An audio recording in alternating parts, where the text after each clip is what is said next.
And that is us live. Welcome, gents, ladies, boys, and girls. Going to give it a minute for everybody to sort of jump on before we start chatting. So far, I see we have 0 views, which is always wonderful. Right. 0 likes. Are we live? Apparently, we're live. Oh dear. 1 viewer. How many people must be live. 20 to 30, maybe a bit Okay. more. So let me just see here. So there's a couple of, well, I can see us live in the Facebook group here on my secondary screen. I can see we have 5 watchers. So guys and girls, if you want to start posting hello, let us know who's watching, where you are, what are you up to this evening, how your weeks have been going. That would be wonderful. So going to kick it off. I would like to welcome those that are now watching and introduce the very wonderful Susan Hogan. Hello. I could give a great background to her life history and career thus to date, but I would suspect that Susan might be able to do it a little bit better than myself.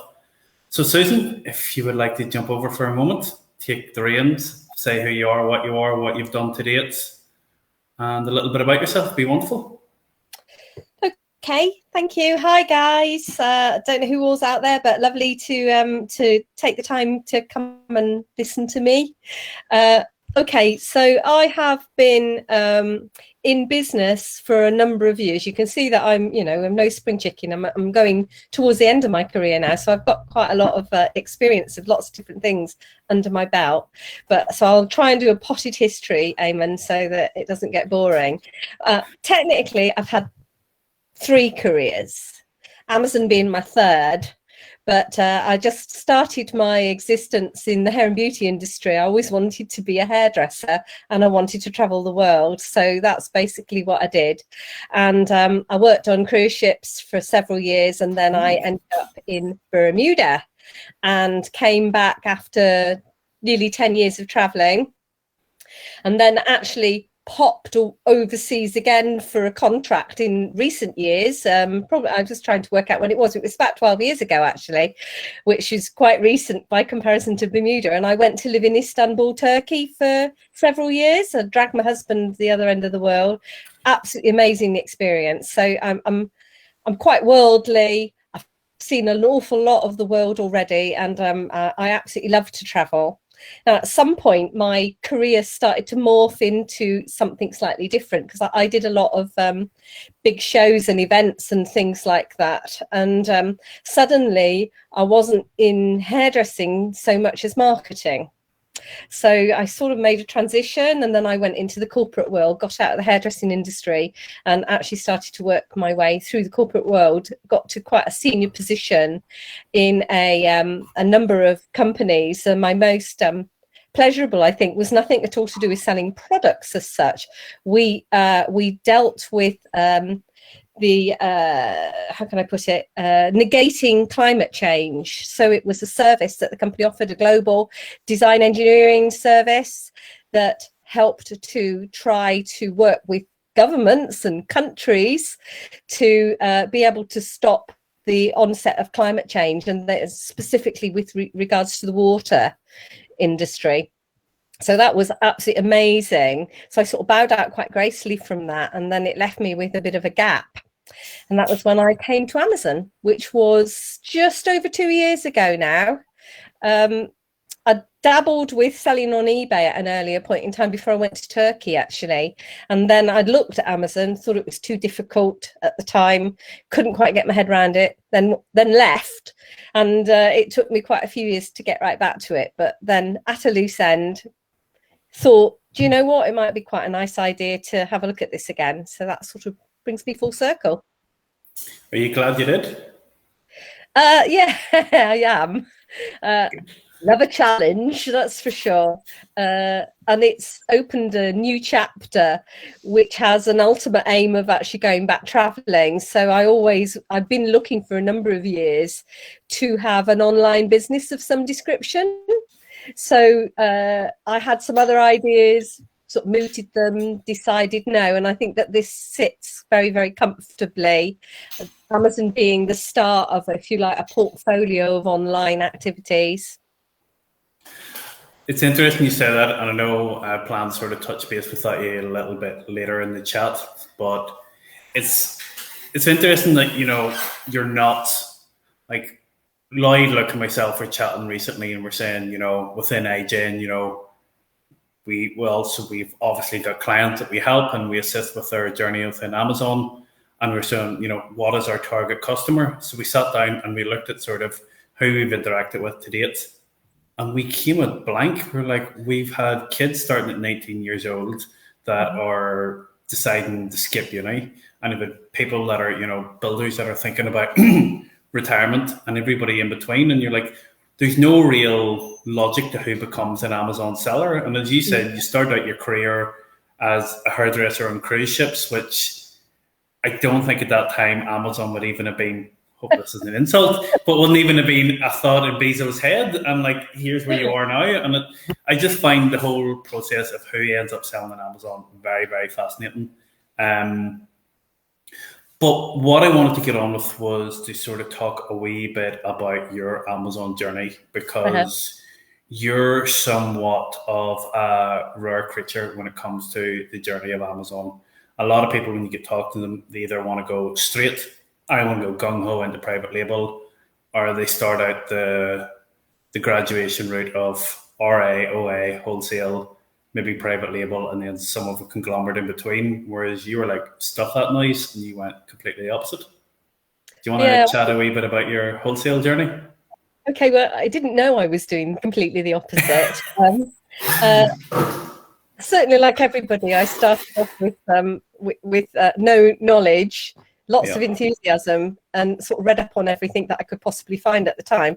And I actually started in the first maybe 2 or 3 weeks doing OA, and I got a leg up from somebody who was looking at creating deal sheets at the time, and they let me have a look at one because they knew my marketing background. Said, what do you think? Do you think it'll sell? Is there something I can do?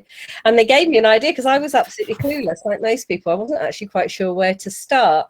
Anyways, very quickly I anticipated, you know what, I'd really like to actually sell these on a regular basis rather than just getting 1 or 2 things and then them running out. So I actually approached a couple of major manufacturers, and I was very fortunate that I sort of blagged my way into contracts with them, and that was actually how it started then. So rather than looking at OA, I went almost exclusively into wholesale for probably quite a limited range of products, but they were all at the time really good sellers. So it gave me that platform to catapult me into having the luxury of being able to do a whole host of other things, which I think you need to learn, and you certainly need to then develop the capital to be able to branch out, because if you don't have the money, you can't really do anything, can you? So you've got to sort of, I think you have to sort of start off with something in mind and stick with it for a while until it starts to actually generate that income, and then and only then can you start to actually experiment. So that's sort of how it started. Do you want me to elaborate on sort of where the journey went to? Well, I'll get to that, but yeah, first what I want to do is try and get a wee bit more engagement. So far we've had Dougie, Andy, Carl, and Stephen have all said hello. But, Hi. I see that we have 13, 14 people currently watching. So guys, great wealth of knowledge sitting in front of you here this evening. Feel free to drop a few questions. I bet you could catch her out if you tried really hard. What? Yeah. Oh, look, the reception's really bad here all of a sudden. No, guys, honestly, if any questions or anything you would like to ask, feel free to drop it in the chat, either for myself or Susan, and I'm sure we will do our best to help you. But yeah, I sort of, like, as I said just before we came on the live, like, when you first came across my radar, I completely underestimated you. I just thought, you know, you're doing a wee bit of wholesale, you know, you tip it along, and sure, you're not doing too much. And then it was only after a couple of our conversations I was like, wow, that is ridiculously impressive, the stuff you're doing. Like you've said previously, I don't know, but you've said previously that in your first year, only for a change in circumstances and COVID actually being rather frustrating for you, you would have done £1,000,000 in your first year. Yeah, I would And have. I find that fascinating, regardless of what your margins are. Unless Yeah. you're running at like 1% margin, £1,000,000 in your first year I is was doing all phenomenal. right. It was averaging about 20%. That was gross. That didn't include the cost of delivering, the actual prepping and all of that. But Like yeah, but 15% of £1,000,000, I'd take that. well, however, that was an unexpected journey, and it actually had an unexpected turn because it would have, could have, should have, really. Unfortunately, lockdown proved to be really disastrous for me. do you want me to explain why? I mean, it was Please do, part because of a lot of people sitting watching this will be OS sellers going, but lockdown was gold. How did you screw that up? it was to And I start don't off. think you did. So I'm No, I interested in your didn't. take. No. No, so certainly the first month, March, absolutely phenomenal, because I was obviously well placed. I was already selling hair. It was actually hair and beauty products that I was specializing in. So I was already selling commodities. So as soon as everybody got locked down, everybody panicked, and it started to really increase. So I hit my second best month ever in March. Now, what also happened was all the hair and beauty salons in the UK closed. My key contacts in one of my major manufacturers got furloughed, and I then had to deal with the national sales manager. And he had a very different idea about who should be selling his products online and there was never any I've always been really transparent about what I was doing, but he didn't sit with his plans. And what I will say is, of course, I had a prediction at that time. I thought there's something going on here that I don't know about. And actually, before the year played out, last year, I saw that they'd sold the rights to these products to a major trade supplier, but also one that sold in the high street.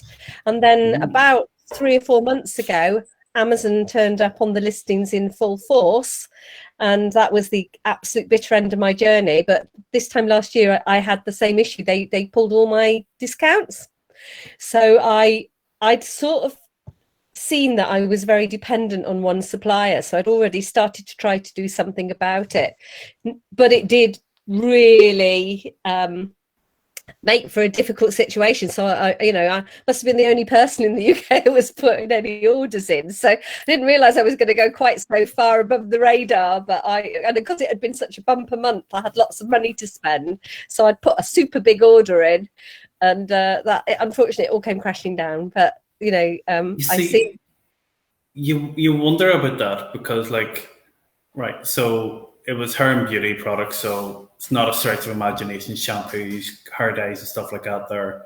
If you're sitting thinking, right, you've got an account that maybe was somewhat similar to a hairdresser shop who's maybe putting in an order of £400-500 a month, and then you're coming along and you're dropping an order of maybe 50,000, yes, you're going to pull up a lot of attention to yourself. Yeah. But surely they're going to be, when you're sending them a couple of pallets out, boys, maybe throw in a bottle of wine and a couple of bunches of flowers and keep this lady happy. We'll take her out for dinner when COVID releases. We'll start to establish a great relationship here. Yeah. That seems like common sense to me, but that's scary that they would just be like, no, stuff you. They already had a couple of major e-commerce sites that they deal with who sell these products, not exclusively exactly, but I've seen the market change quite dramatically for that particular product line. But, such as it was, I think that this is an important journey and a lesson on that journey, that you can never really be too dependent on something, and you always have to have that eye on slight diversification, even if it's all working really, really well for you right now. Really good example of that was the recent restock jiggery pokery that Amazon pulled. Now, I'm really fortunate because it actually hasn't affected me, and I know that Eamon was you were trying to give me some backhanders to list for you and use up some of my capacity. But there is a reason why I've got the capacity. It's because I've downsized on the amount of products that I'm selling to focus on other things. But you know, so what way do you think that's going to pan out? Well, I really don't know. I think we've got to ask ourselves why Amazon's doing it. I mean, clearly they wanted a bit of a clear out, so fair enough. But how long does it take to clear out all the old stock? And has anybody had any experience of this happening before? I really don't know. I haven't been in the game long enough to have experienced that. But you've been played on Amazon for about 3 or 4 years now, haven't you? Am I right? Maybe a little bit longer than that. August 17, so just coming up on the 4-year mark. In my knowledge, based on all the research I've done, they've never done this before.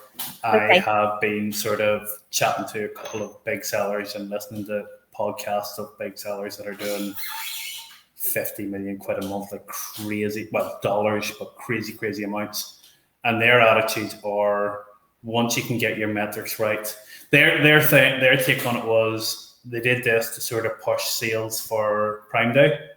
And then what they're also doing is shot across the bows, because when they released there was ASIN specific restock limits, that after that, when Amazon for a while lifted the ASIN specific limits and everybody just went gung-ho and filled the warehouses to the rafters, and Amazon weren't ready for that. And this is a backlash to that reactive measure, and I would say it's here to stay at some level, but I'd say after a couple of months, just before Q4, there'll be a relaxation of it. They'll be losing millions in revenue if they don't, because so it might put some people off. I mean, maybe they're just shaking the tree a little bit. I don't know. I get the impression, even though my journey's not been extensive, is that they quite like to do that every now and then, albeit that they maybe change the algorithm. So suddenly, you know, it unearths, and this introduction of these requirement for documents for selling certain items and things, that I've seen a lot of that recently. And under my different hat, when I was doing hair and beauty, it would have impacted on me quite strongly at the moment. But because I don't sell those products anymore, because they were on my listing, on my inventory, I'm getting the documentation because I sold them at one point in time, but I got loads of them over the last couple of weeks. I mean, you know, just ridiculous, really. It is, and you can understand if you're saying, right, you know, if there's a safety issue and stuff like that with some of them. But like, I've been hit quite hard with a lot of Disney products, and contact Disney, and unless you're getting them through a wholesaler, which most Disney products aren't even available wholesale, you struggle to actually try and get that documentation, because Disney will tell you we only give it to licensed distributors. And retailers will be like, no, that's not for us to give it to you. That's just for Disney, and you're caught in the catch-22. I do argue that is somewhat of a different wheelhouse than the storage limits. The storage limits, like as I heard it put, if you're selling a private label item of, say, a set of headphones and you run out of stock, it's no big deal to Amazon, because there'll be another private label headphones sitting in the rank just below you to take your spot. But it's more the case of, well, if you have an item that is selling 1,000 units a month and you suddenly even have the restock limits and you can't send in that item and there's nobody else really selling that item, Amazon's then losing the revenue on the fulfillment and the listing fees and that. So I would imagine come Q4, they will lift it somewhat to allow for greater delivery. I see there we've got a couple of Callum's come in there with a question. What's the biggest mistake you see others make? So now he doesn't say that has to be Amazon, so it could be my fashion sense. But yeah, I'll let you interpret. Okay. 2 or 3 things. The first thing that immediately springs to mind, having worked with part of my remit in the corporate world was actually working with the heads of different parts of the business to help them to realize their dreams. People tend to think of marketing as being putting pretty pictures together, but actually it's all about achieving business goals. So it's a bit of a double-edged. So I think the biggest mistake is that people try to think too hard about the bigger picture, so I used to, and also people don't always know where they want to be, so they like the idea of this, I don't know, let's just take it, I'm going to earn £1 million, can turn over £1 million on Amazon, but I've seen little to no evidence of people actually sitting down and trying to work out what that means. And the most important journey is taking that first step. So if you don't know what the first step is, how do you ever get there? So it's all well and good having the dreams. I think the dreams are brilliant, but you actually need some very, very practical steps in order to make those dreams happen. And that's the bit. It's a mistake that I see a lot of people make, and people might make excuses and say, "Oh, I haven't had that experience, I haven't done this before," and blah blah blah. But it's actually not that hard when it's no different than boiling an egg. The end result is that you want to be able to eat a boiled egg, and really you've got to sort of look at it in that context. Is actually just to break it down and think about all the things that you've got to do to get to the point where the egg's boiled. And that's no different to business, really. And that's the bit that I think is quite often missing from people, that they don't, it's maybe one of those on the too hard piles. They don't think they know how to do it, and therefore they don't do it, or they've got too high aspirations and then they're never going to get there because they're not actually meeting the things on a day-to-day basis. Does that make sense? That makes crystal sense, simply because I literally just seen that as a prime example. An hour ago, some of my parents' house there for a cup of tea, talking about trying to apply for planning permission for a wind turbine. And my father was like, "You're wasting your time. You'll never get it. Plan permission. Planners never give you permission there." And my mum was just like, "But your brother got one passed in his form.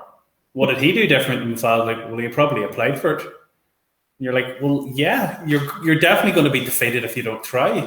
And it's sometimes people overestimate how challenging something is, and they're like, "No, I'll need a month to plan for that. I'll need to set up a strategy," and massively over-engineer it. When it's dive straight in, you might make a couple of mistakes, but you might get a couple of things right straight off the bat, and then you can work on it from there.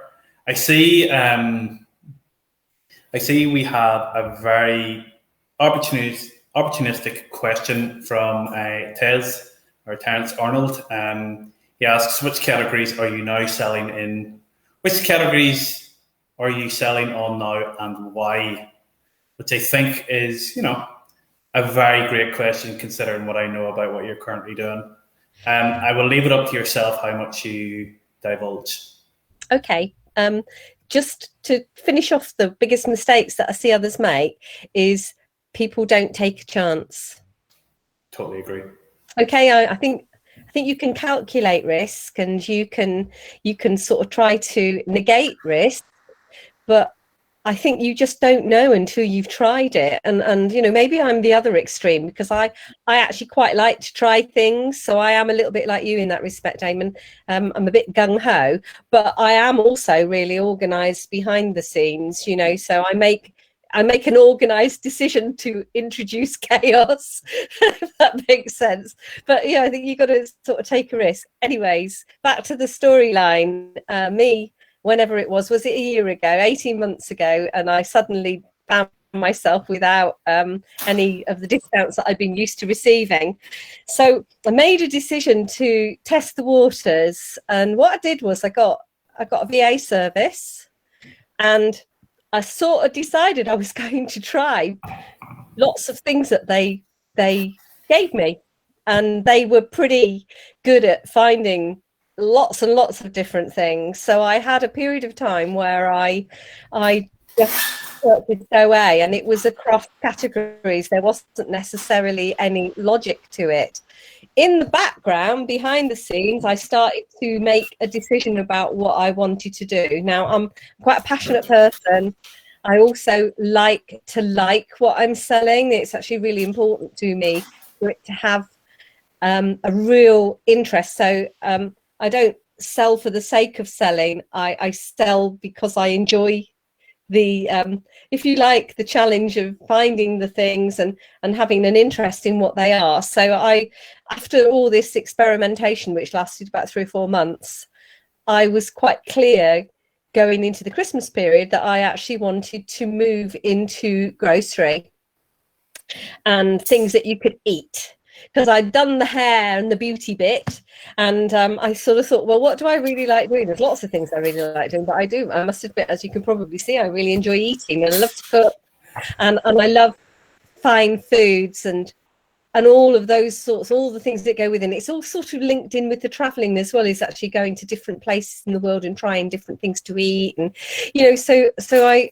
started to look at those sorts of things. So, it's not specific categories, but I started to move into more familiar territory for wholesale again. Mm-hmm. Okay, so you sort of came full circle. But in a different wholesale, a different model of product. Right. So let's talk a little bit about that, because I'm pretty sure a lot of people here have sold 1 or 2 items in grocery before. I'm pretty sure, apart from the exception of myself, and hopefully this isn't sinking anybody, but everybody at one point has sold a packet of Yorkshire tea. How do you differ from the running into Tesco's and buying stuff that's on the club cards? How do you differ from that with what you're doing with grocery? Well, I'm using grocery elements to create unique products that are own branded. So they may, some of the items may be branded. Some of them might be quite famous brands, but I do something different with them. So I had the idea of doing that, tested the waters with it, and then it's taken me down this different channel of using wholesale to own advantage and putting together things that, so I've actually got sort of 3 or 4 different strands to that, and I'm not going to tell you exactly what they are. But quite a lot of it, as I've got more sophisticated with it, quite a lot of it is guided by what people are looking for. Yeah. So I do quite a lot of rigorous research, exactly like private label. So what I'm doing is I'm finding private label, but sometimes it's stuff that already exists. Okay. So I'm curious then, if you're doing that there, I'm going to assume, don't think it's too much of a stretch, that if you're selling custom items that you're labeling yourself or using big brands to sort of make your own items up, you have very little competition, because if you've got to brand it with your own brand, well, I can't really come along and rip that off, even if I can get access to the main core ingredients, which would suggest then that you probably are running on decent margins at the minute. You don't have to tell me the exact margins, but I'd say you're doing quite comfortable rather than it being a race to the bottom with some OA aspects. This is when I was saying about having reduced my my stock levels. I hit about 1,000 ASINs several months ago, which was quite a milestone. And that was at the point in saying, well, you know what, is this really what I want to do? Because there's a lot of work that's associated with that. The more that you've got, I do believe that you should go broad, not deep. Mm-hmm. But I was spending a lot of time managing that.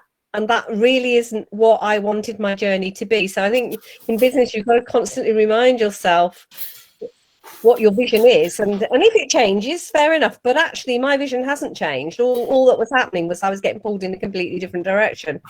And so what I've done over the last several months is I've actually wound down my surplus stock just to see if I didn't have 1,000 ASINs, if I really was depending very much on my own unique products and and working towards private label, whether I could actually afford to live on that. And I can. So I've gone from 1,000 ASINs down to a lot less.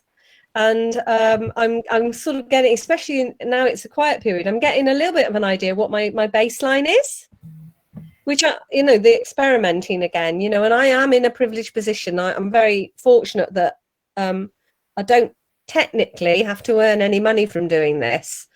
because I'm married and my husband's got a good job, and it's given me. But my money is going to be for our future, for the nice things, the living on the beach sort of things. So, but yes, there's very little competition. Great.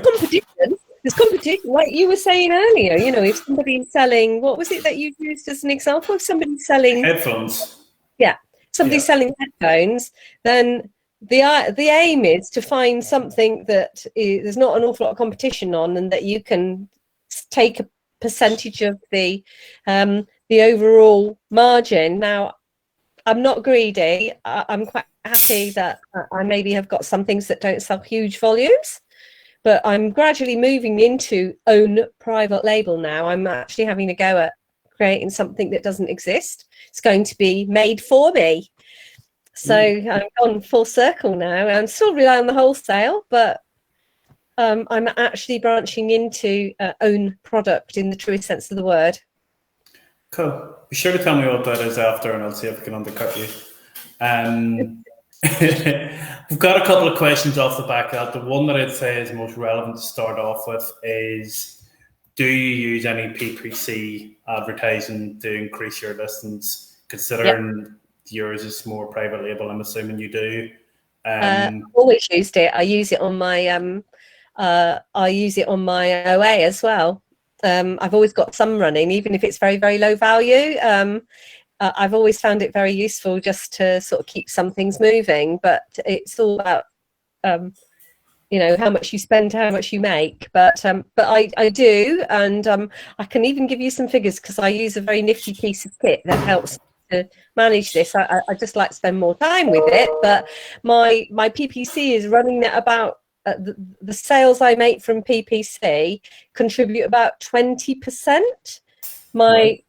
So that there is a sort of optimum figure that you work towards, which is the cost per click and the overall cost to run these types of campaigns. And mine is actually quite low at the moment. So, but when you go into private label, I think that there is a little bit of a formula that you need to follow, in order to get your products ranked. Sometimes you've got to really have upfront advertising to help sort of position that. So these are all parts of things that you've got to strategize if you're going to sort of go into private label. There's some sort of key stages. Would you? I know myself, I've dabbled with PPC a few times, and there's times where literally it's just, hammer or swat a fly sort of job, where I'll just throw money at one or two ASINs and put 20 or 30 quid a day spend on it just to try and get them cleared. But other times I've toyed more with the approach of maybe 5 or 10p sort of bid spend over a wide more spectrum of markets. And it does seem to work. I sort of wonder, I'd have probably got down sales without it, and you're sitting going, well, no, it's nice to have it running in the background. Would you do something similar with the sort of the broad spectrum, low bid purchase? Well, I've sort of applied different strategies, really, Eamon. What I will say is, if you've got your own product and you're wanting to use advertising to promote it, it can burn through money like there's no tomorrow. Yeah. And I think it's about striking that balance. And, there's things that you can do, which I'm not going to go into detail about, but there's things that you can do to negate that. But ultimately, if you want your product to be successful, it's either got to be something that's massively in demand and that you've got all the right keywords on it, so it gets found straight away and you start selling straight away, or you've got to bring it to the attention of the Amazon marketplace, in which case advertising is the way to go. I did see somebody, do you have to find other social media platforms for advertising? Yeah. Do you use any like social media like Facebook or even TikTok or Instagram for your posts, your products at the moment? It's a watch this space. I set up on all of those platforms, but I've sort of let it tip over for a little while. But I was just telling you immediately before we came online that I've actually just recruited a social media team, just a small team, because I do want to actively promote Yes. So the answer is yes and no. It's the plan to. The timing wasn't right before, but it is now. And I in the lead into Q4, it's a strategy that I've got. I'm also developing my own website. So I'm sort of, like many people, trying to find perhaps other sources of income outside of Amazon, because I think that that's actually a healthy approach. Yeah, so it's more strings to your bow, the more you can achieve. I see there, Dougie has asked a question. I don't know how much detail you want to go into in this. How do you find out what the key stages are for formulas of private label? So, Because new product development. So yeah. from my own experience, I've had that experience of researching and developing and launching and positive reinforcement. I'm sorry, that's quite I spent quite a few years learning how to do those things, but you can read up on it. It's not rocket science. There is a process. So I think that there's the opportunity for people to actually put those into practice. I do think I think I've seen a post recently. Dougie is based in Northern Ireland, if we've got it right. And he does have, I think he's the UK license owner for like a lot of Formula One brands or products. Okay. So I'm assuming that's hats and merchandise like that. So I'm assuming that, he knows the market's there. So I'm curious as to what exactly his question is. I'll circle back to that one, Dougie, find out a wee bit more and come back to you on it. Okay. So yeah. Sorry, I was going to say, could make it really, really simple. It's sort of cyclical. So you do the homework, you find the need, you identify what the need is or the demand, then you position your product and test it. Okay, and get that feedback, get that testing, and then you use that testing to create the product and launch the product. And then what you do is you come right back around again and you do the research, and then you ask people to think about it, and then you refine it, and then so you put it in a constant cycle. But the most important thing is actually finding if there's a need for it in the first place. Yeah. If you've got that, good start, isn't it? Yeah, I was watching TikTok earlier. He's an American guy he does empty septic tanks, and he is doing a whole series at the minute. 12 businesses you could set up for under $1,200. And his whole attitude is find something that you hate doing and set it up as a business. Now, not you personally, but he's like, if it's a job that people don't like to do, people will pay for that service. Yes. The prime example of that related to Amazon, all things Amazon, is prep. People hate doing prep, so it's the first thing to try and outsource. Either that or actually a deal sourcing. We're like, nah, time's better spent somewhere else. I'll pay somebody to do it. And the same thing goes back to products. Mobile phone case. Your phone comes with a case on it, but you still pay for a mobile phone case for added protection. And it's like, a screen protectors, different things like that. A friend thinks the phone sitting in front of me. But it's little things that you're sitting going, that's going to provide a solution to a problem I have in a daily life. And that's what people buy. Yeah. You've either feed their stuff, it's either solve a problem, provide a convenience, or feed them. Because people want food, they want to be not vain, but they like to look good, so they'll buy cosmetic items and either solve a problem. So problem, toys, keeps kids quiet, shampoo makes you look presentable, and garlic crushers, well, I don't know, because garlic crushers are one of the most sold things on the internet. Okay, so I'm going to turn that about a little bit. I really think that people buy experiences which are emotional. Ooh. So it's always so fair enough. You could have something that's a really, really simple thing. That, in other words, I want to stick this to this substrate, and I don't know what's going to work. So it might be that somebody needs to buy a particular type of glue. So I can't see how getting, that's an emotional thing. But actually, if you think about impulse purchase and all of the marketing that we see, if you think about the things that really encourage you, it's usually on an emotional level in some way. So you mentioned about wanting to look good. Why do we want to look good? Is it just for ourselves, or do we want to, and what does look good mean? Is it about having a professional appearance at work, or is it about the fact that, you know, you're playing the dating game and you want to attract a mate, and, you know, these then all start to go into the emotional, and those are all, it doesn't change the product, but it maybe changes how you package that product accordingly. Yeah, I totally agree. Like, when I was building this house, I remember phoning around for builders insurance, and one agent came back to me, and one quote was £500, the other quote was £1,300, and I goes, no, I'm going to go with the £500 quote, and they're like, but surely you would want to spend more because you would feel more comfortable. I'm like, but it's the same level of cover. I read the underwriting, and they're like, but you'd feel better knowing you spent more money, so it'd be more reassuring. And I'm like, the great sales pitch, you're not getting a penny of money, but that's what they were going on. You would feel better thinking it was a more expensive product, so it'd be more reassuring. Like, that's what Marks and Spencer's go to, reassuringly expensive. I think give you a really good, it's not an analogy, it's actually a fact of life. I was a bloody good hairdresser, okay? Now, but I wasn't that good that I was so much better than everybody else. I mean, when it boiled down to it, I was good, but I wasn't brilliant.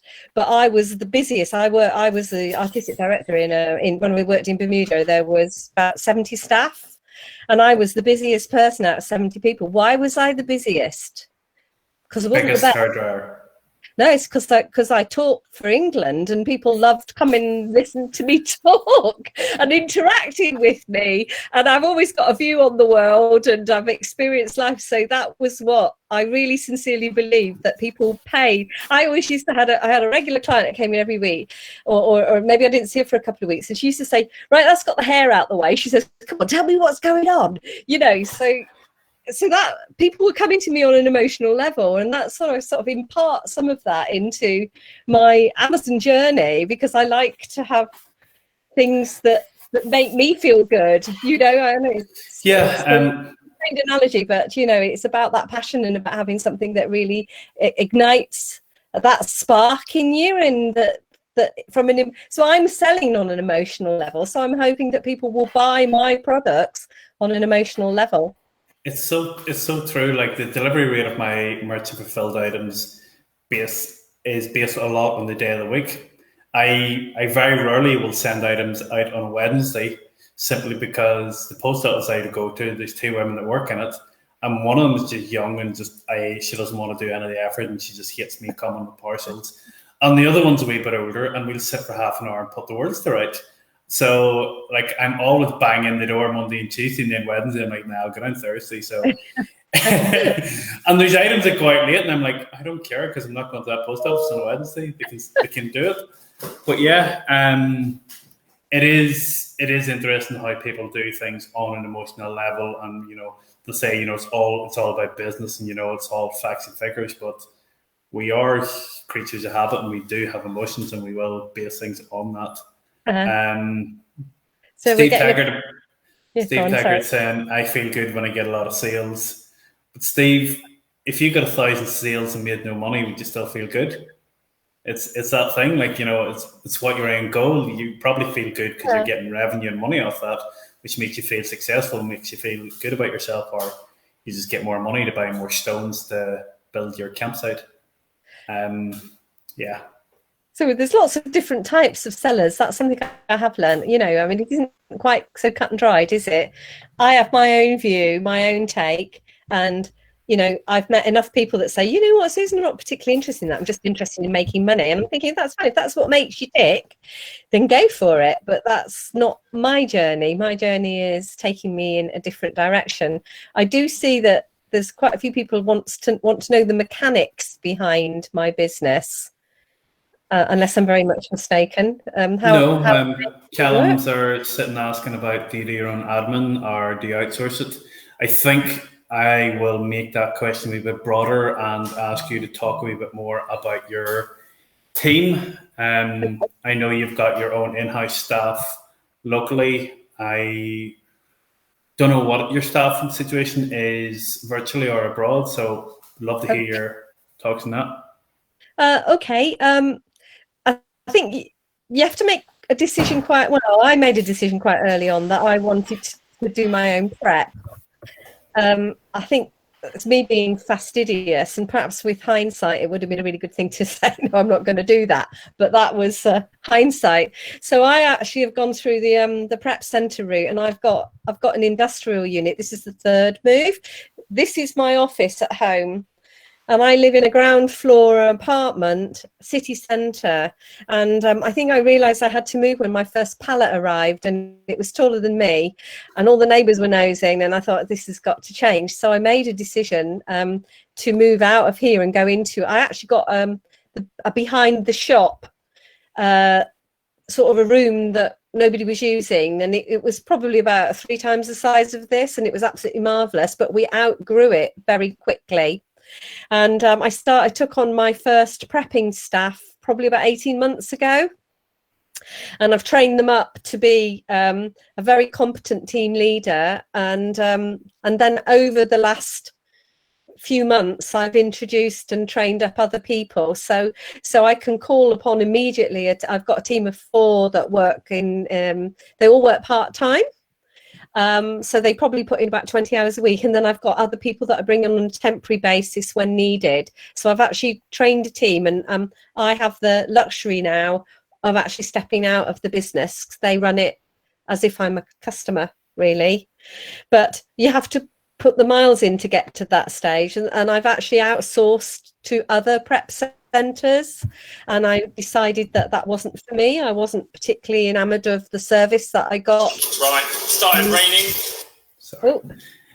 Now I've got an awful lot of my own label things. One of the emotional things is that we hand curate them, and we actually the team have their own stickers that put to that effect. So I think the further you move away from OA, vanilla OA, I think the more that you've got to sort of have a look at how you're going to deliver some of these things. So I do my own prepping and things like that. I outsource quite a high percentage of sourcing. I've got several teams, and they all do different things. And I've also got an admin team. None of those are in the UK, and I split. I quite like. I've been gradually training up people to do lots of different things. And so somebody was asking, do I do my own prep? I think that the answer is yes and no.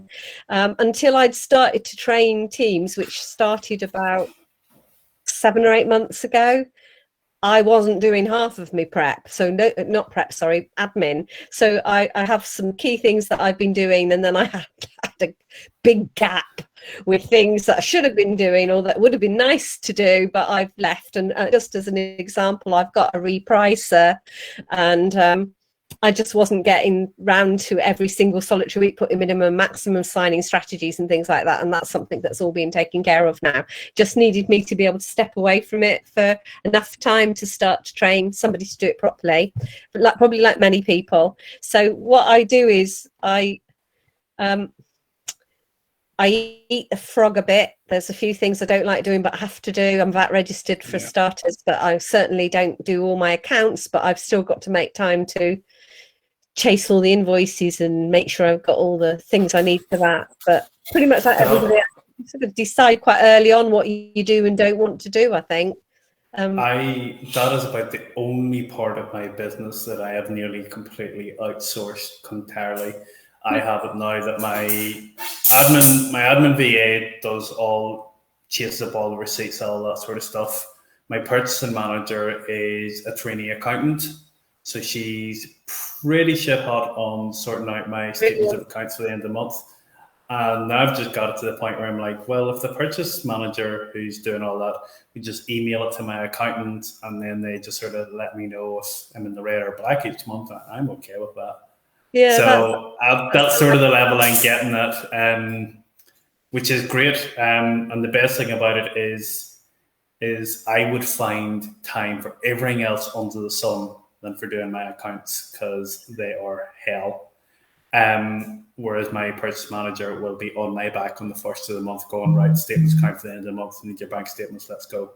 And it's great having people within your business that have roles and responsibilities, and it's their wheelhouse to get that sorted. because that's exactly it. And I treat my outsourcing exactly the same as if people were working directly for me. They have job roles, they have performance, and that's actually part of the ultimate plan is to. I've got some new software that was introduced through my new accountants that have really, really helped the process, because it talks to most of the major packages. So there's a lot less I have to do now. So the ultimate aim is, like you, is actually to get somebody to do all the chasing and things. But there's a trust element to that I think you've got to build up, because, you're then giving people access to your bank account and so on and so forth, or like, those financial things. Certainly the first stage for me would be to get somebody just to chase the emails that have got the invoices in them, or to go onto the sites that I purchased from and draw the invoices down for that, all those sorts of things. So well done you. That's what I mean. So I still do some of my admin, but most of my time is spent creating, if I'm honest, which is what I need. I need to perpetuate my business, because it's all about, for me, the creativity side of it. So I'm doing quite a lot of admin on things that are needed in order to get the product sold. So I think that would be a good answer to Mad's question there, where he asked, do you outsource your unique bundling? So I'm going to argue that it's not as simple as just bundling and you don't outsource it. That's the creative side that you like doing yourself. So we spoke a little bit yesterday about the orange theme. So yes, you would do a lot like that. I think I'd give it. There's two things, I think. One is that you might have a really great idea. Mm-hmm. I've had those over the years, and some of them I've watched other big companies come to fruition with them. But, so you have the great idea, but you don't know whether there's a demand for it or not. You just really like the idea of it. So that's the orange theme, isn't it? It's the idea of bringing together loads of stuff that's got orange as the fun bit. And that's absolutely brilliant. So that's one way of doing it. And then what you've got to do is you've got to create the demand for that. You make the assumptions in the early stages that everybody's going to like your idea because you like it. Always like, oh, I really like the color orange, so I'm going to do something with loads of orange things in it. So that's one way of doing it. So that certainly in the early days, I've got so many ideas, it's unreal. But what you've got to do is you've got to sort of justify that idea will have some traction. So the other way of doing it is, like most private label people start off doing, is actually trying to search the infinite variety of products that are out there to try to find things that that people want to buy. Now, some things are more obvious than others. Like you mentioned about hair and beauty, let's use that as an analogy. Unless you're absolutely bald, most people will use some form of shampoo, but even bald people need something to take the dry skin off the top of their head, or they might spit and polish it with something or what have you. So I think it's a really nice idea. I'm going to create a shampoo that's in an orange bottle, and I really like that. Fine, that somebody's going to buy it eventually, but that might not be the thing that sells the product. It might not be the fact that it's orange. It might be what's in it.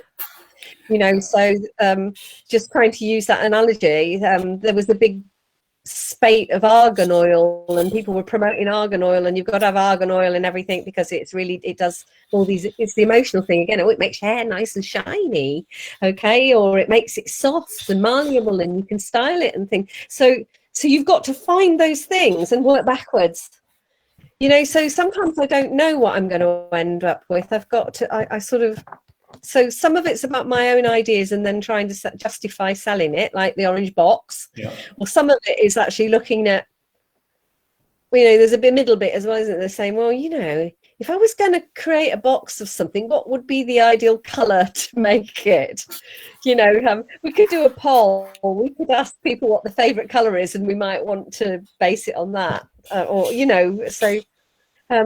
But I think the best way is to try to find the unique idea, and I can't help people with that. No, as I even said myself, like that is where I personally struggle. Whereas I had somebody approach me recently, and they're like, "We can get you anything you want from China, and we can get it quicker than most other suppliers. What do you want?" And I went, No, seriously, we have access to hundreds of warehouses, and you're saying and I'm like, yeah, tell me what's selling well, and they're like, go away.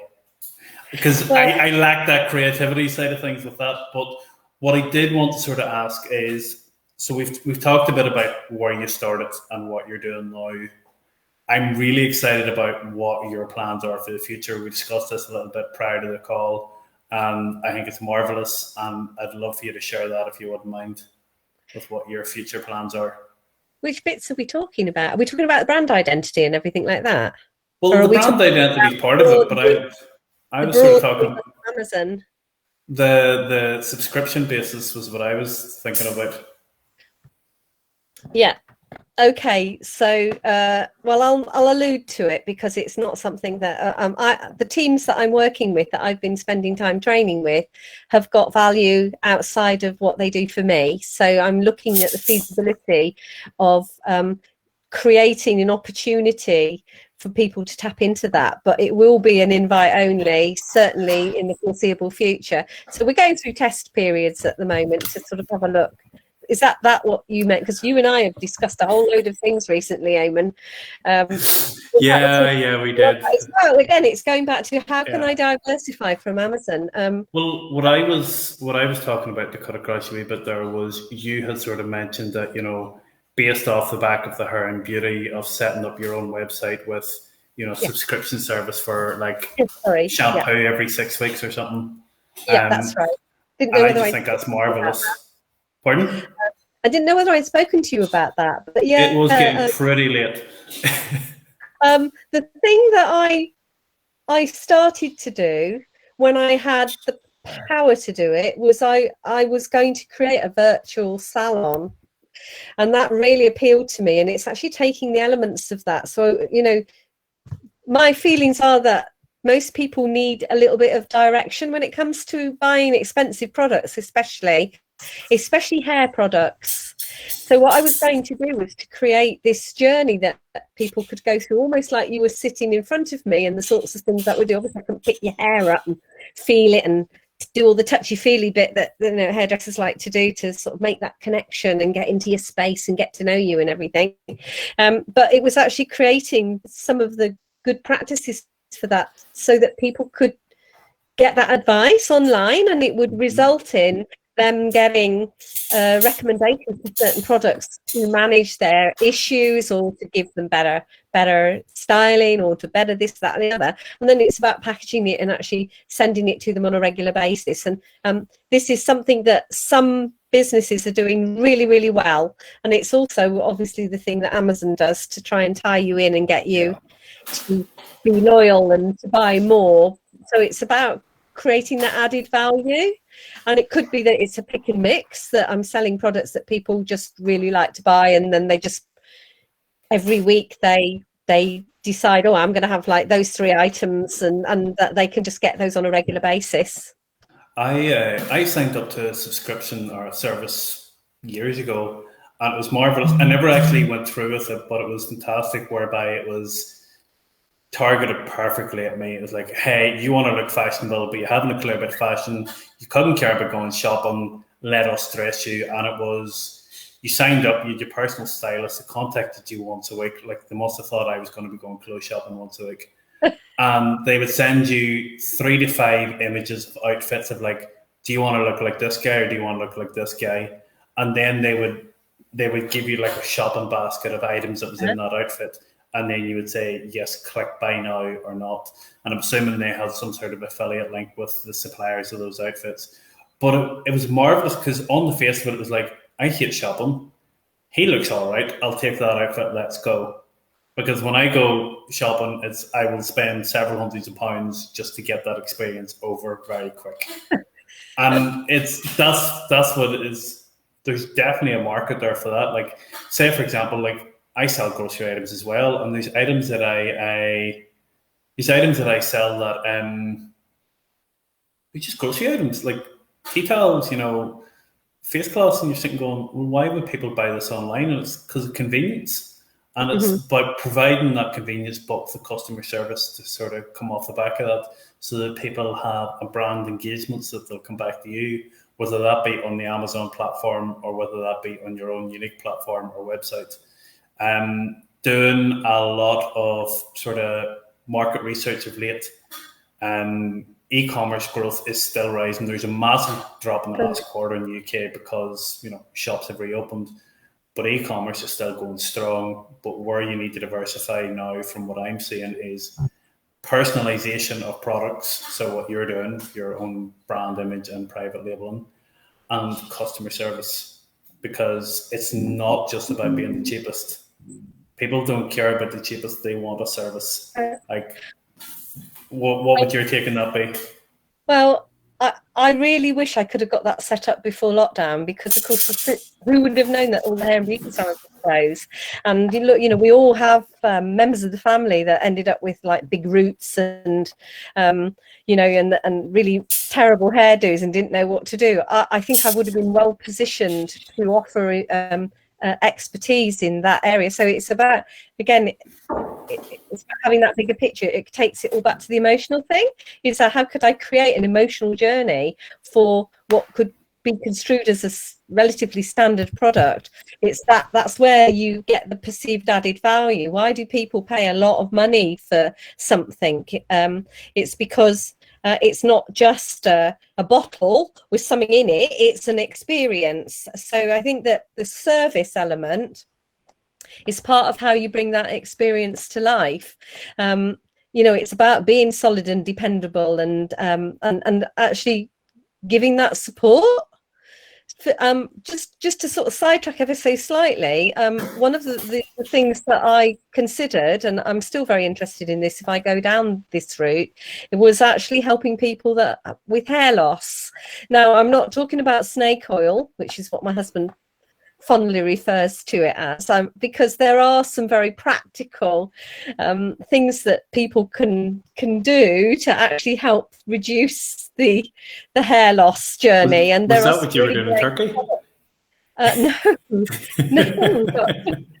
Actually, a lot of the Turks are pretty hairy. No disrespect to any Turks out there, but no, I was. What was I doing in Turkey? I set up a. It was really interesting that you said about customer service, because I set up a service centre. We were taking on a lot of. I worked for a global company, and we had places all over the world, and we had global customers, and I had to go out to Turkey to make the Turkish team ready to take on some very, very big customers. So I was in the retail industry at that point in time, the fashion retail. And so one of our biggest customers, for example, was JCPenney. A lot of the garments for major manufacturers were made in Turkey. It's been one of the points of the clothing industry globally. So I had to make the Turkish team good enough to be able to, and we had the biggest one was Polo Ralph Lauren. So I had to get them ready for all those sorts of level of customers and the service element and the communications and things like that. So it all ties in, doesn't it? It really does, yeah. It's amazing how things from your past life will tie forward. Things that you didn't think were innocuous, or maybe that stage of your life is over, and how it can come back and be very useful. Like some of the stuff I did at university, or some of the stuff which is now coming into fruition for me, and I was like, I just thought that was dead time, something I'd done 10 years ago, and you're like, well, no, it still has benefit and use. Just having we starting to read through the questions again there. Kelvo is suggesting that I am very anti-shopper. I am not. The emotional connection that I have to clothes and shoe shopping is not a positive one. So I will pay a lot of money to make that end very quickly. Guys, I'm conscious of sort of time and not want to run this out too long. Has anyone any other questions or anything they would like to ask before we wrap things up? Well, it's quite. You were going to ask me about Christmas, and I was going to tell you that I've already put my orders in for Christmas. Well, it's funny you say that because I'm sitting putting in orders for Christmas at the moment, and I approached a local shop for specific items that I had sold quite well last year. Uh-huh. And the response was, yeah, we had our orders in a couple of weeks ago. And I've been very fortunate because I went to one wholesale rep last week, give him a shopping list, and he went on to the buyer, and the buyer has gone on to the manufacturer. And I'm waiting to hear back, but it's looking like they're going to be able to get me the items I want. But they were like, the wholesalers put in the orders with the manufacturer in March, April time. Yeah. And it's crazy to think that at that level, but you got to think of the logistics of it and the amount of different steps involved and caution periods. And if you're thinking about perishable items or time sensitive items, you do not want to be trying to sell, candy canes. You don't want to be starting to sell them in January because by the time you get to November, they're gone out of date. So you have to make sure you get them in on time. And there's a lot of wholesalers. This is just for people that don't already know this, that they allow you to put your order in, and you can pick your delivery date. So I've actually staggered mine, but I don't actually have to pay for it yet. Well, so that's an advantage.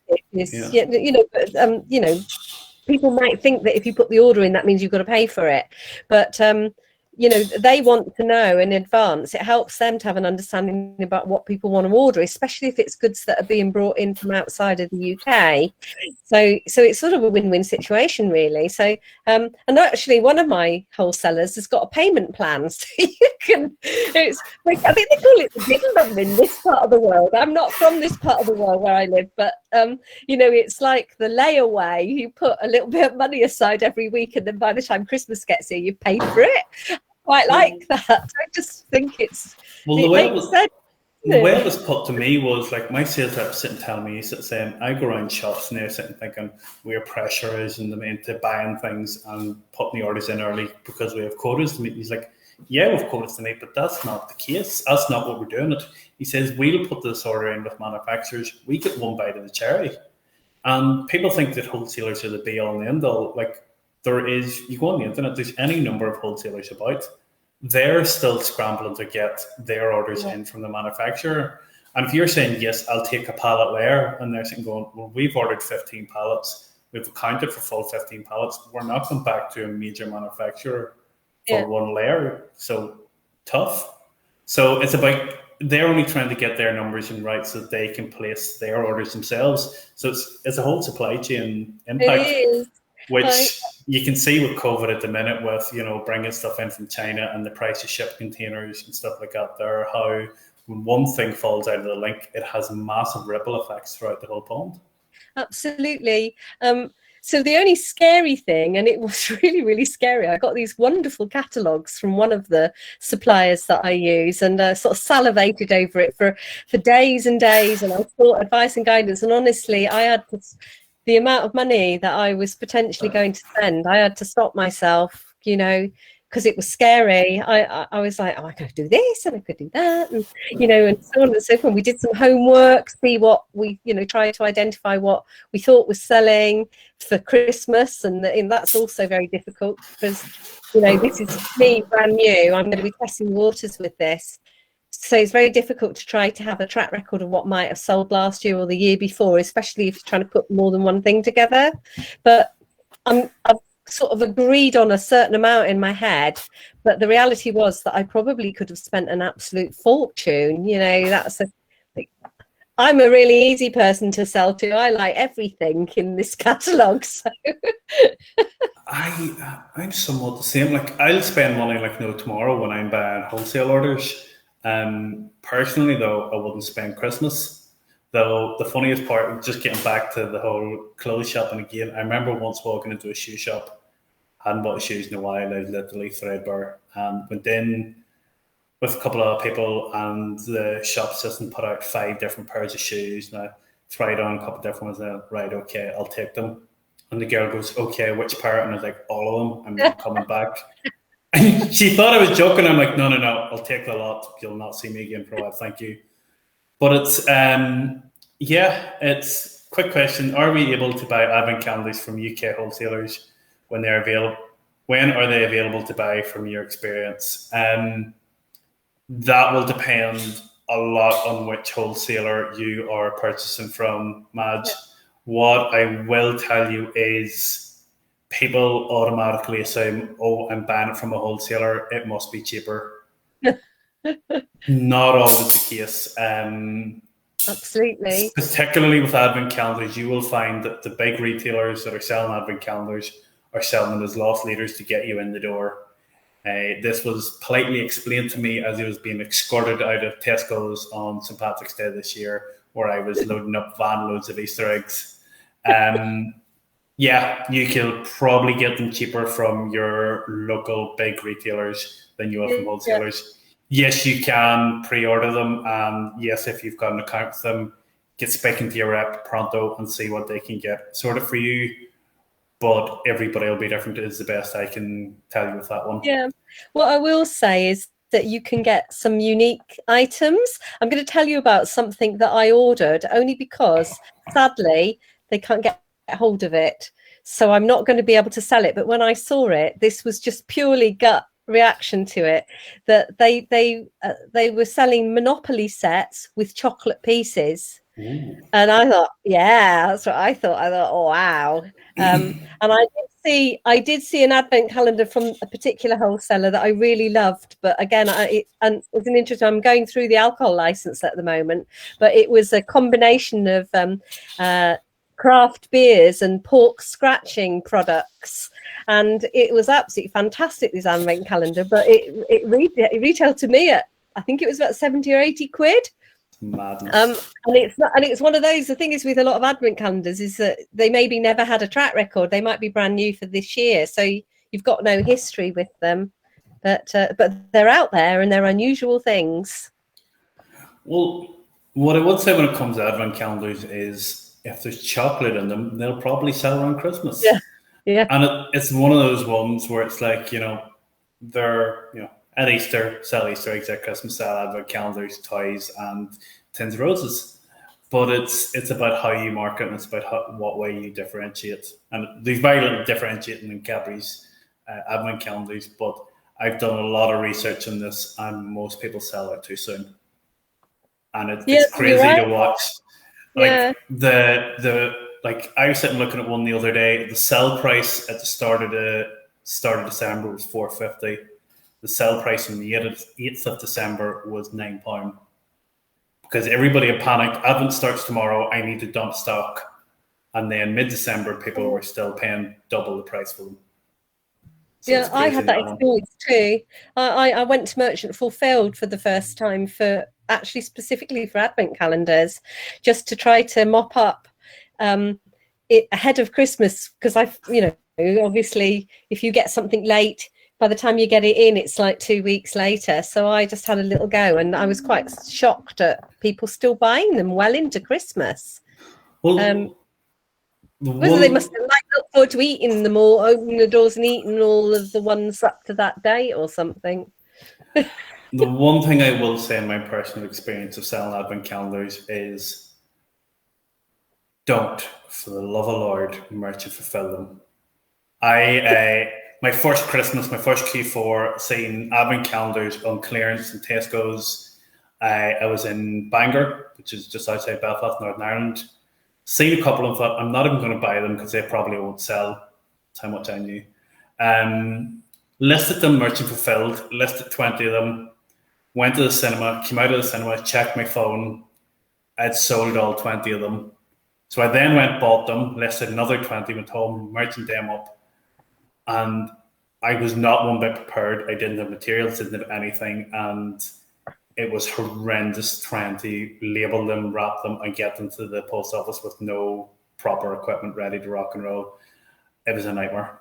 It's because you don't poke in the holes, because they're quite fragile, aren't they? An awful lot of them, but. Oh, I wrapped every one of them with card, which meant I had to slice up sheets of card, and then I didn't have poly bags, so I was wrapping them all in black pallet wrap. And it was just a nightmare. It was so slow because I wasn't prepared. I didn't have the right stuff for it. Like, if I was going to do it now, I would just buy larger poly bags and bang out the door they would go, but I didn't have it at the time. But yeah, Guys, there is 8:15. I am going to wrap things up there. Kelvo Boyle wants to know how much was the license and from which country. Is that you have to get a liquor license from your own country. It depends on where you are. Susan, I'd say yours is pretty cheap, is it? Yeah, you just have to go through the training for a personal license, but I haven't got to, as far as I know, that's the only cost to me. Then you apply to your local council, and you have to jump through a lot of paper hoops. Yeah. But so the training can be anything from £50 to £200, £300. Well, isn't that nice? Isn't that nice? Yes, over here you have to do all that. You then have to put an advert in your local newspaper, and you have to apply to your local magistrate's court explaining why you need or want one. And then after all that, then you're allowed to go and buy a license, which is sometimes referred to as the publican's pension, because licenses fetch that much in Northern Ireland that when you sell one, that's your pension. So they are crazy amounts. So now maybe there's a variance around that if you're only selling it, but I know that anytime I've looked into it before, it has been crazy cost prohibitive, which is really unfortunate because, like, you know, a lot of the big, like, top 10, top 20 sellers within groceries are all gins and whiskies. Then it's the margins. I just want to put them with stuff, you know, because it lends itself very admirably to the whole entertaining side of the world. So, but you know, I've actually had signed up to the training quite a long time ago, but haven't made the time to actually do it yet. But there you go. You've managed to wheedle quite a lot of information out about my journey, haven't you? I've a unique skill at doing that. Kelvin seems to be in the impression that he could have one for England and Scotland or NI. Yeah, but they like to come out and inspect your premises, Kelvo, so that's not going to really work by having a license in England and you being in Northern Ireland. So don't. But yeah, guys, girls, ladies, gents, thank you very much for your attendance tonight. Susan, I'd like to thank you for your time. What I'm also going to do is I'm going to drop a link below for anybody that would like to have a follow-up chat with me about anything covered tonight. If you would like any advice or anything, let me just see if I can find the link here. I should have had this pre-prepared. I did. I've closed the link down. Well, it's nice to be here. Thank you very much for those of you that have stayed and listened.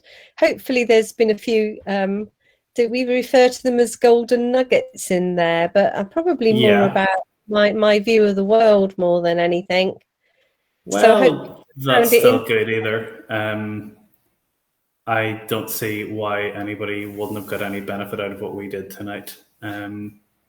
Let me see here. Why can I not find this? This is very embarrassing. Let me see. So what is your plans for Christmas, Susan? I'm assuming would I be right in suggesting there'd be some custom hampers? Not necessarily, no. But I think food will be involved in some way, but I'm not technically going down the hamper route. Certainly not yet. It's more about sort of supplying that, you know, that demand and what Christmas means to different people and things. Yeah. So hampers are, I don't know, you know, I did a big bypass on the pickled walnuts. I could have actually bought. I quite like the idea of buying them just to see what they're like. But you know, pickled walnuts. We could modernize the hamper, I suppose, and maybe that's something that I would consider doing at some point in time. But you know, for an awful lot of people, the idea of a hamper is all load of stuff that sits in the cupboard and you're not actually sure what to do with it. Didn't want to fall into that trap. And I'm still stuck on the pickled walnuts. You don't actually mean walnuts that somebody has actually pickled, like you would, like a gherkin. You've never had a posh hamper. They tend, honestly, and it's really funny because I I polled a few friends, and somebody did actually put down pickled walnuts as something that they'd be interested in buying. So maybe, you see, this is an opinion. Maybe there is a, but in my mind, I'm like, why would people want pickled walnuts? But then again, I've never tasted them, so maybe they're absolutely fabulous. Never say never. I quite like the idea. I think ultimately, if you're going to sell fine foods, they come together quite happily in a hamper, but it's about making my own twist on it, I suppose. And no, I'm not doing Christmas hampers. I'm quite clear about that. I'm still trying to get my head around people actually pickle walnuts. I must have lived under a rock. I've never heard this before. I'm genuinely sitting going, "You're having me on. This is your, like, you know." You don't watch Strictly then. You're right. I don't watch Strictly. I'm sure there are some people in the audience today will understand what I mean by that, you know, because it's something that one of the earlier judges used to talk about. Used to go, well, pickle my walnuts. It was a phrase that he used. So it's obviously an old-fashioned thing. And when you think about hampers, I know we're sort of digressing, but when you think about hampers, there is this sort of slightly old-fashioned thing with a lot of the traditional hampers, and you sort of tend to think about it something that you buy your grandparents. Oh, they'll like those, you know. Oh, it's got, you know, I don't know, tinned ham in it or something like that. You know, I'm going, because I'm that much older than you, I can remember that when they were at their peak. But yeah, pickled walnuts were something that people got in posh hampers and still can. I've genuinely never heard of that one. I would say I'll go try them, but I'm not a fan of anything pickled, so no, I'll be giving that one a wide berth. Let me just see here. Guys, I am going to drop a wee link here into the Facebook Live. Thomas Parkinson will ever go away and stop shouting the minute every time I open Facebook. So I'm just going to drop it in here, and the link that I am dropping is simply 15-minute walk and talk. It is not a strategy call, not a sales pitch. Simply, I do a couple of these every week, and it's mostly from clear my own head, where I literally makes me go take a walk, and I arrange a couple of calls, and it's bounce ideas, have a chat. It could be anything about advent calendars. It could be just to slag me about living under a rock and never have pickled walnuts. Whatever you want, there is a link in the chat below. And yeah, I would like to thank Susan personally for jumping on the call tonight. Yeah. I would argue it won't be the last time I will be chatting to you about some of the ideas you've mentioned here this evening. For everybody else, hopefully you've got a lot of knowledge bombs out of this. And if you would like any more follow-ups or chats, grab that link, and any other questions, drop them in the chat for the replay, and we will get back to you on it. Guys, girls, Susan, yes? Sorry, can I just end with one question?